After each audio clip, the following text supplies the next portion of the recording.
Mais du coup, avec tout ça, est-ce que on peut parler vraiment d'un propos d'émancipation, de transgression, de féminisme? Est-ce que c'est un film féministe, Mulan?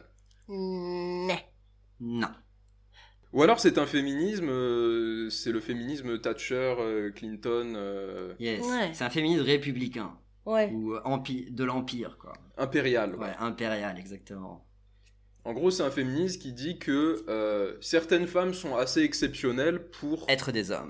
pour être des hommes, Yes. pour assumer Et le rôle des hommes voilà. et le faire mieux qu'eux. C'est ça. Non, mais c'est surtout que pour le bien de l'Empire, il faut qu'il accepte que les codes des genres sont trop stricts, trop limités, et que il faut Ils laisser... sont trop stricts par moment. Il faut- Par moment. C'est ça. Il y a des moments où ils nous emmerdent ces codes. Oui, non, mais c'est le truc de la dérégularisation. C'est-à-dire que les règles sur le marché sont trop strictes. Il faut être plus flexible. Si on a des femmes qui sont capables de s'illustrer en tant qu'hommes, alors il faut leur laisser l'opportunité, tu vois, l'accès à. Ça ne veut pas dire qu'il faut se débarrasser des codes des genres. Au contraire, cela, il faut les garder. Mais il faut permettre à certains individus exceptionnels de pouvoir bouger sur le spectre, tu vois. Si, dans un moment, on a besoin de plus d'hommes comme Mulan, alors il faut que des femmes puissent devenir Mulan, tu vois. Mais ça veut pas dire que toutes les filles peuvent devenir Mulan. Il faut juste qu'elles Ouais. aient le Personnalité. choix. Ouais. C'est un truc de choix, tu vois. Donc, que penser du fait que on vende, on commercialise le film comme un exemple pour les jeunes filles, quelque chose qui montre aux jeunes filles que nous aussi on peut être des guerrières, nous aussi on peut être des boss, nous aussi, enfin, Ouais, des lady Parce boss. que c'est l'esthétique du truc. Déjà, en gros, ta féminité, elle se résume à tes vêtements. Enfin, t'es capable de devenir un homme parce que t'es capable de te couper les cheveux et de refuser d'être hyper t'es maligne. féminine et parce que t'es maligne et machin. Mais en fait, enfin, y a rien à envier à aller faire la guerre, quoi.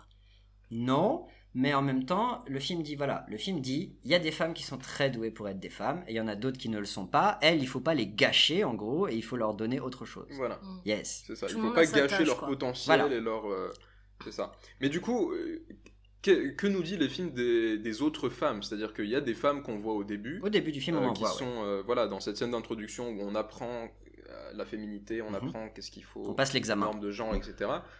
Et puis voilà, il y a des femmes qui sont très contentes dans ce Oui, dans ce Dans ce rôle-là. très Ouais. contente et très compétente, du coup, par rapport à Mulan, qui, elle, est un bolos, quoi. Elle n'arrive pas. Et elle rate le test. ce qui est intéressant en fait, c'est que le film ne s'occupe pas du tout d'elle. Parce que voilà, le but, c'est pas de les sauver d'une mauvaise situation. Le film ne dit pas qu'être une femme est une mauvaise situation dans cette société extrêmement genrée. Elle dit juste que certaines femmes, ça leur convient pas. Tu vois. Ouais, et puis C'est ça. c'est essentialiste à fond, tu vois, ça te dit, tout le monde a sa place. En fait, le seul but de Mulan, c'est de trouver sa place. Elle a dû faire cette petite aventure où elle a vu le dangereux, elle a vu la violence, elle a vu ce que c'était d'être un bonhomme. Mais ne vous inquiétez pas, à la fin, elle se remet gentiment à sa place parce que il lui fallait juste un petit peu d'aventure dans sa vie pour comprendre à quel point c'est confortable et c'est joyeux d'être une bonne femme au foyer. Ouais, même sans valeur, même sans renforcer la justesse du rôle de la femme, elle, tacitement, elle l'accepte, puisqu'à la fin, elle revient dans son truc. Elle dit rien. Personne ne dit rien à la fin. C'est juste, voilà, ça finit comme ça. Tu vois. On s'y attendait tous. On se genre. marie. Ouais, je sais pas. Je trouve justement que c'est vachement... Enfin, nous non, mais en tout cas, sa famille, genre. Oui, bien sûr. Il n'y a pas de fin heureuse sans ça, quoi. Sans le fait qu'on se marie à la fin. Oui, qu'on se Yes. marie, symbole typique du patriarcat, de l'hétérosexualité, Bah, retour de toutes à les l'ordre. normes possibles. Du retour à l'ordre, exactement. exactement. Retour au statu quo, tout à fait. Yes. Et donc voilà, un film féministe, comme on essayait de dire, ce serait un film qui s'intéresserait à la condition de toutes les femmes dans l'Empire de la Chine, bluff. C'est ça. Et effectivement, on aurait une représentation de genre, moi je pense, une jeune fille, plus jeune que Mulan, qui elle aussi subit les codes du genre, et on aurait Mulan qui se pencherait sur elle pour lui dire non, toi aussi tu peux être une guerrière, toi aussi tu peux faire ce que tu veux. C'est pas du tout le propos ici, on en a rien à foutre de ça. Ouais. Là, on suit une personne, un individu qui...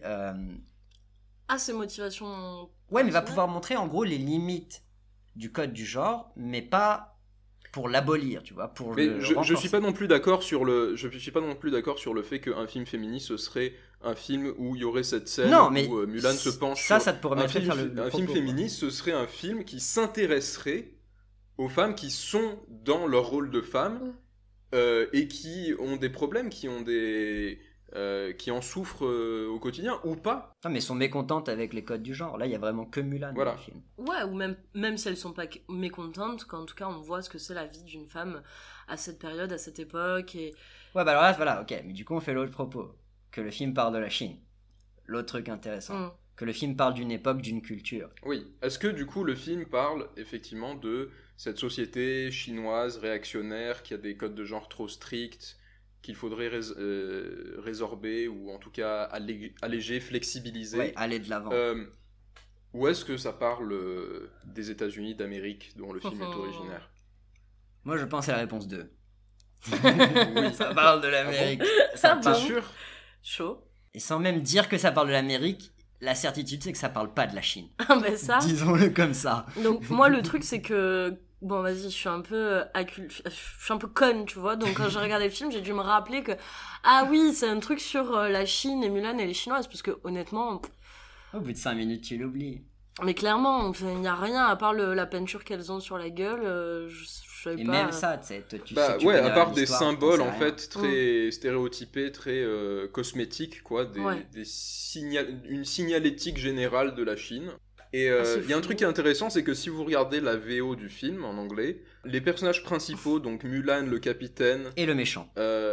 et le méchant aussi, ça Oui. c'est intéressant, ils parlent avec un accent américain standard, Oui. alors que les personnages qui représentent la société traditionnelle, Tous donc les autres persos. l'empereur- Tous les autres personnages. Ouais, Sauf sauf Mouchou. Mouchou aussi. Ah oui, Mais attendez. Oui, mais Mouchou, c'est autre chose. on viendra à Mouchou après. Mais ouais, tous les personnages qui représentent la société, le background en fait, le background de la société chinoise, ils ont des accents, alors pas chinois, mais on va Typé dire asien- asiatique. Ouais. Un peu Voilà, sino- asien-américain en fait. Et donc, est-ce que ça signifie que les héros sont américanisés par rapport à une société chinoise qui serait arriéré quoi en gros. arriérée, Oui, est-ce que du coup réactionnaire? les éléments avec l'accent américain incarneraient le progrès dans une société arriériste, quoi, C'est ça. ou Donc, arriérée? qui serait une espèce de récit de l'Amérique contre la Chine. Non, moi je vois pas du du tout ça. progrès de libéral américain contre la Chine. Non, moi je vois pas du tout ça, puisque je vois même pas en fait de propos sur la Chine. Je vois plutôt un propos sur l'Amérique elle-même, et les éléments qui ont l'accent américain sont effectivement les éléments progressistes entre guillemets de la société, mais en aucun cas je pense que ça parle de la Chine d'aujourd'hui ou dans l'an 390 quoi. Ah ouais, tu trouves pas qu'il y a toujours ce cliché sur l'Asie où ils sont tous pareils, ils Non. font tous la même chose? Non, justement que c'est très intéressant parce que ça parle vraiment pas de la Chine, parce que toute la société chinoise est montrée comme étant unifiée, parfaitement intégrée dans un empire. Il y a aucun marqueur culturel précis, il y a C'est aucun conflit culturel précis, il y a rien sur la religion des ancêtres. Genre vraiment, c'est tout à fait en surface. Ça parle d'une société avec une culture parfaitement intégrés sur un même marché et qui ont le même sentiment patriotique envers l'Empire, tu vois. Ça parle de l'Amérique d'aujourd'hui. Et du coup, pour moi, le film, ça parle de l'Amérique et ça parle du service militaire.